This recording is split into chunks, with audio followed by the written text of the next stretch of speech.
They say your early life romance game.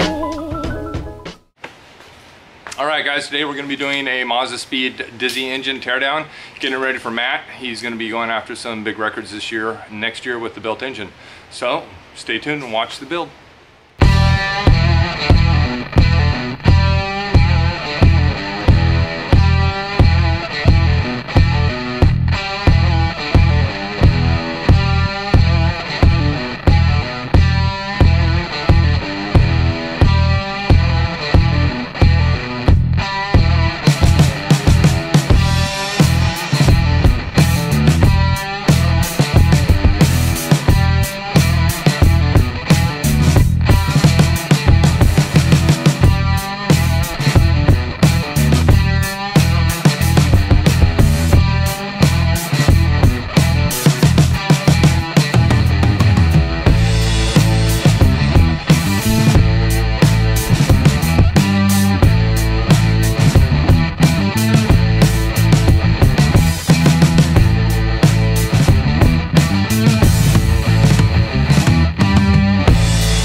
Shantae said no on the dub tube and exhaust out of the hood, so she likes to ruin everyone's fun.